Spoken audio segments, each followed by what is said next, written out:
మహిళలు భక్తి శ్రద్ధలతో జరుపుకునే బతుకమ్మ పండుగ ప్రకృతితో ముడిపడి ఉన్న పండుగ అని కేంద్ర మంత్రి కిషన్ రెడ్డి అన్నారు.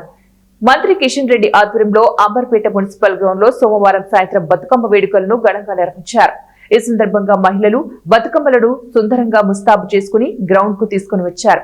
బతుకమ్మ పాటలు పాడుతూ ఆడుకున్నారు. ప్రముఖ సినీ జానపద గాయని మంగ్లీ బతుకమ్మ పాటలు పాడుతూ ప్రేక్షకులతో ఉల్లాసాన్ని అందించారు.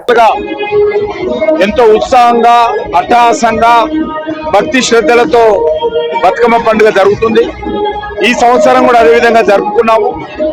ముఖ్యంగా ఈ బతుకమ్మ పండుగ మహిళలకు అంకితమైనటువంటి పండుగ. ఈ పండుగ రోజు మహిళలందరూ కూడా ప్రతి ఇంటి నుంచి పూలతో బతుకమ్మను అలంకరించుకొని మరి ఈరోజు సద్దుల బతుకమ్మ రోజు ఎంతో భక్తి శ్రద్ధలతో ఆడుకుంటారు. మనకు తెలుసు హిందువులందరూ కూడా దేవుణ్ణి కానీ అమ్మవారిని కానీ ఆరాధించినప్పుడు పూలతో అమ్మవారిని ఆరాధిస్తాము. ఆ పూలనే పూజించేటువంటి అద్భుతమైనటువంటి ప్రకృతితో ముడిపడినటువంటి పండుగ. ఈ పండుగ సందర్భంగా తెలంగాణ ఆడబిడ్డలకు